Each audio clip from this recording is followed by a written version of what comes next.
ಘನಪಡಿಸುತ್ತಾನೆ. ಜೇಷಾಮ್ ಜಬುದೊರೆ. ಅಧ್ಯಾಯ 9. ಯಾವನಾದರೂ ನನ್ನ ಸೇವೆಯನ್ನು ಮಾಡುವವನಾದರೆ ತಂದೆಯು ಅವನಿಗೆ ಬಹುಮಾನ ಮಾಡುವನು. ಯೆಹೋವನ 12:26. ನಾನು 16 ವರ್ಷ ಸರ್ಕಾರದಲ್ಲಿ ಸೇವೆ ಮಾಡಿದೆನು. ಸರ್ಕಾರದಲ್ಲಿ ಸೇವೆ ಮಾಡುವವರನ್ನು ಸರ್ಕಾರವು ಗೌರವಿಸುತ್ತದೆ.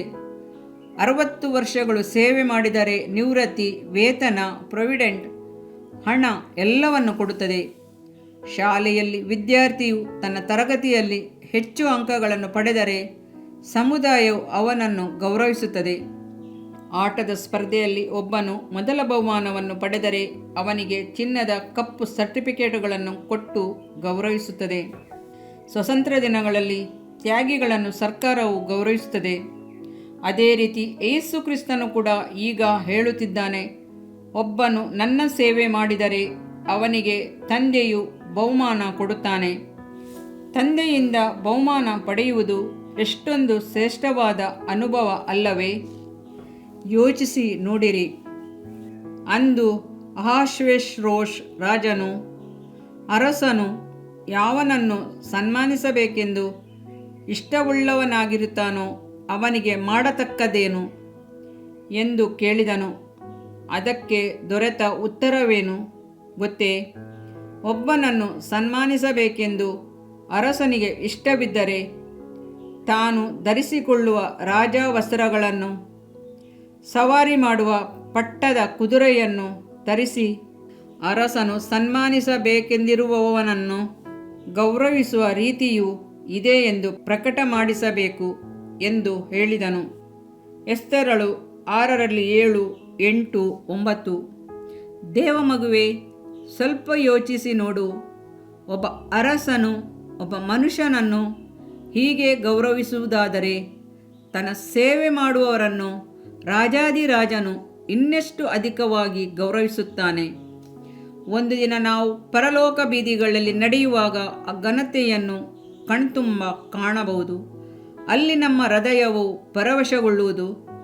ನಮ್ಮ ಪ್ರೀತಿಯ ದೇವರು ತನ್ನ ಸೇವೆ ಮಾಡುವವರನ್ನು ಗೌರವಿಸಿ, ಬಲ ನಂಬಿಗಸ್ತನಾದ ಒಳ್ಳೆಯ ಆಳು ನೀನು, ದಣಿಯ ಸೌಭಾಗ್ಯದಲ್ಲಿ ಸೇರು ಎನ್ನುತ್ತಾನೆ. D.L. ಮೂಡಿಯವರ ಆರಂಭದ ದಿನಗಳನ್ನು ನೋಡುವಾಗ ಅವರ ಬಾಲ್ಯದಲ್ಲಿ ಅವರಿಗೆ ವಿದ್ಯೆಯಾಗಲಿ ಜ್ಞಾನವಾಗಲಿ ಇರಲಿಲ್ಲ. ಅವರು ಮಾಡಿದ ಸೇವೆ ಮಕ್ಕಳನ್ನು ಶಾಲೆಗೆ ಕರೆದುಕೊಂಡು ಬರುವುದು ಅಷ್ಟೇ. ಅದರಲ್ಲಿ ಅವರು ಸತ್ಯವಂತರಾಗಿದ್ದರು. ಅವರನ್ನು ಕರ್ತನು ಅತಿಶಯವಾಗಿ ಶಕ್ತಿಯುತ ದೇವ ಮನುಷ್ಯನನ್ನಾಗಿ ಉನ್ನತಿಗೆ ತಂದನು. ಯುರೋಪ್ ಖಂಡವನ್ನು ಒಂದು ಕೈಯಲ್ಲಿಯೂ ಅಮೆರಿಕ ದೇಶವನ್ನು ಇನ್ನೊಂದು ಕೈಯಲ್ಲಿಯೂ ಎತ್ತಿ ಹಿಡಿದು ದೇವರ ಸಿಂಹಾಸನದ ಮುಂದೆ ನಿಲ್ಲುತ್ತಿದ್ದರು. ಇಂಥ ದೇವ ಮನುಷ್ಯರಾಗಿ ಅವರು ಪ್ರಕಾಶಿಸಿದರು. ಕರ್ತನು ಅವರನ್ನು ಘನಪಡಿಸಿದುದರಿಂದ ಇನ್ನೂ ಅವರ ಹೆಸರು ಪ್ರಸಿದ್ಧಿ ಹೋಯಿತು. ದೇವಮಗುವೆ, ನಿನ್ನಿಂದ ಸಾಧ್ಯವಾಗುವ ಮಟ್ಟಿಗೆ ಕರ್ತನ ಸೇವೆ ಮಾಡು. ಅದು ಒಂದು ವೇಳೆ ಕರಪತ್ರಗಳ ಸೇವೆಯಾಗಿರಬಹುದು, ಇಲ್ಲವೇ ಕರ್ತನ ಸೇವಕರುಗಳಿಗಾಗಿ ಭಾರದಿಂದ ಪ್ರಾರ್ಥಿಸುವ ಸೇವೆಯಾಗಿರಬಹುದು.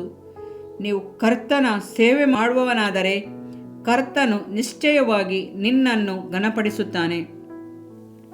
ನೀವು ಯಾವ ಕೆಲಸವನ್ನು ಮಾಡಿದರೂ ಅದನ್ನು ಮನುಷ್ಯರಿಗೋಸ್ಕರವೆಂದು ಮಾಡದೆ ಕರ್ತನಿಗೋಸ್ಕರವೇ ಎಂದು ಮನಪೂರ್ವಕವಾಗಿ ಮಾಡಿರಿ. ಕೊಲೋಸ 3:23. ಇದರಿಂದ ನಿನ್ನ ದೇಹಕ್ಕೆ ಆರೋಗ್ಯವು, ಎಲುಬುಗಳಿಗೆ ಸಾರವು ಉಂಟಾಗುವವು. ಜ್ಞಾನೋಕ್ತಿಗಳು 3ನೇ ಅಧ್ಯಾಯ 8ನೇ ವಾಕ್ಯ. ಪ್ರಿಯ ವೀಕ್ಷಕರೇ ಮತ್ತು ಕರ್ತನಲ್ಲಿ ಸಹೋದರ ಸಹೋದರಿಯರೇ, ನೀವು ನಮ್ಮ ಈ ಕಾರ್ಯಕ್ರಮವನ್ನ ವೀಕ್ಷಿಸಿದ್ದಕ್ಕಾಗಿ ದೇವರ ನಾಮದಲ್ಲಿ ನಿಮಗೆ ವಂದನೆಗಳು. ದೇವರ ವಾಕ್ಯವು ನಮ್ಮ ಎಲುಬಿಗೆ ಬಲವೂ ಸಾರವೂ ಆಗಿದೆ ಎಂದು ಸತ್ಯವೇದವು ಹೇಳುವಂತೆ ಈ ಕಾರ್ಯಕ್ರಮವು ನಿಮಗೆ ಆಶೀರ್ವಾದಕರವಾಗಿದೆ ಎಂದು ನಂಬುತ್ತೇವೆ.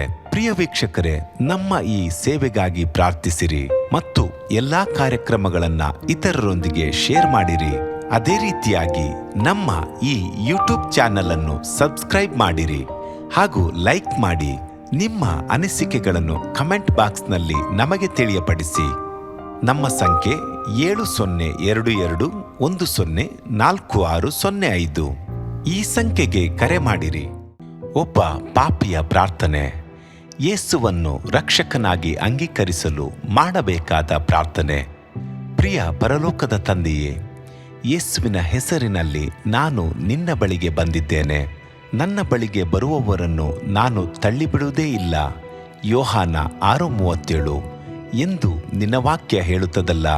ಆದ್ದರಿಂದ ನೀನು ನನ್ನನ್ನು ತಳ್ಳಿಬಿಡದೆ ನನ್ನನ್ನು ಸೇರಿಸಿಕೊಳ್ಳುವಿ ಎಂದು ನನಗೆ ಗೊತ್ತಿದೆ.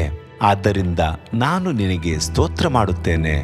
ನೀನು ನಿನ್ನ ವಾಕ್ಯದಲ್ಲಿ ನೀನು ಯೇಸುವನ್ನೇ ಕರ್ತನೆಂದು ಬಾಯಿಂದ ಅರಿಕೆ ಮಾಡಿಕೊಂಡು ದೇವರು ಆತನನ್ನು ಸತ್ತವರೊಳಗಿಂದ ಎಬ್ಬಿಸಿದನೆಂದು ಹೃದಯದಿಂದ ನಂಬಿದರೆ ನಿನಗೆ ರಕ್ಷಣೆಯಾಗುವುದು ಎಂತಲೂ ಕರ್ತನ ನಾಮವನ್ನ ಹೇಳಿಕೊಳ್ಳುವವರೆಲ್ಲರಿಗೆ ರಕ್ಷಣೆಯಾಗುವುದೆಂತಲೂ ಬರೆದಿದೆ.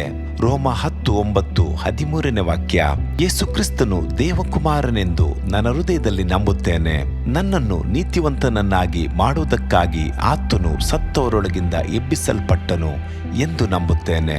ನಾನು ಆತನ ನಾಮವನ್ನ ಹೇಳಿಕೊಳ್ಳುತ್ತೇನೆ. ಯೇಸುವೇ, ನೀನೇ ಕರ್ತನು. ತಂದೆಯೇ, ನೀನು ನನ್ನನ್ನು ರಕ್ಷಿಸಿದಿ ಎಂದು ನಾನು ನಂಬುತ್ತೇನೆ. ನಿನ್ನ ವಾಕ್ಯವು ಹೇಳುತ್ತದೆ, ಮನುಷ್ಯನು ಹೃದಯದಿಂದ ನಂಬುವುದರ ಮೂಲಕ ನೀತಿಯು ದೊರಕುತ್ತದೆ, ಬಾಯಿಂದ ಅರಿಕೆ ಮಾಡುವುದರ ಮೂಲಕ ರಕ್ಷಣೆಯಾಗುತ್ತದೆ. ರೋಮ 10:10. ನಾನೀಗ ನನ್ನ ಹೃದಯದಲ್ಲಿ ನಂಬುತ್ತೇನೆ ಹಾಗೂ ಯೇಸುವೇ ನನ್ನ ಕರ್ತನೆಂದು ಅರಿಕೆ ಮಾಡುತ್ತೇನೆ. ಆದುದರಿಂದ ನಾನೀಗ ರಕ್ಷಣೆ ಹೊಂದಿದ್ದೇನೆ. ಅಪ್ಪಾ ತಂದೆಯೇ, ನಿನಗೆ ಸ್ತೋತ್ರ. ಲೂಕನು ಬರೆದ ಸುವಾರ್ತೆ 11ನೇ ಅಧ್ಯಾಯದಲ್ಲಿ ಬರೆದಿರುವಂತೆ, ನಿಮ್ಮಲ್ಲಿ ತಂದೆಯಾದವನು ಮೀನನ್ನು ಕೇಳುವ ಮಗನಿಗೆ ಮೀನು ಕೊಡದೆ ಹಾವನ್ನು ಕೊಡುವನೆ? ಅಥವಾ ತತ್ತಿಯನ್ನು ಕೇಳಿದರೆ ಚೇಳನ್ನು ಕೊಡುವನೆ? ಹಾಗಾದರೆ ಕೆಟ್ಟವರಾದ ನೀವು ನಿಮ್ಮ ಮಕ್ಕಳಿಗೆ ಒಳ್ಳೆ ಪದಾರ್ಥಗಳನ್ನ ಕೊಡಬಲ್ಲವರಾದರೆ ಪರಲೋಕದಲ್ಲಿರುವ ನಿಮ್ಮ ತಂದೆಯು ತನ್ನನ್ನು ಬೇಡಿಕೊಳ್ಳುವವರಿಗೆ ಎಷ್ಟೋ ಹೆಚ್ಚಾಗಿ ಪವಿತ್ರಾತ್ಮ ವರವನ್ನ ಕೊಡುವವನಲ್ಲವೇ ಅಂದನು. ತಂದೆಯೇ, ನೀನು ಕೇಳಿಕೊಳ್ಳುವವರಿಗೆ ಪವಿತ್ರಾತ್ಮನ ವರವನ್ನು ಹೇರಳವಾಗಿ ಕೊಡುವಾತನಾಗಿದ್ದಿ. ಆದ್ದರಿಂದ ನನ್ನ ಮೇಲೆಯೂ ನಿನ್ನ ಆತ್ಮನನ್ನು ಸುರಿಸಬೇಕಾಗಿ ಬೇಡಿಕೊಳ್ಳುತ್ತೇನೆ. ಕೀರ್ತನೆ 81:10 ಬರೆದಿದೆ, ಅಗಲವಾಗಿ ಬಾಯಿದೆರೆಯಿರಿ, ಅದನ್ನು ತುಂಬಿಸುವೆನು. ಕರ್ತನೇ, ನನ್ನನ್ನು ಪವಿತ್ರಾತ್ಮನಿಂದ ತುಂಬಿದಂತ ನೀನು ನನ್ನನ್ನು ಅನ್ಯ ಭಾಷೆಯ ವರದಿಂದಲೂ ತುಂಬುವವನಾಗಿದ್ದಿ ಎಂದು ನಂಬುತ್ತೇನೆ.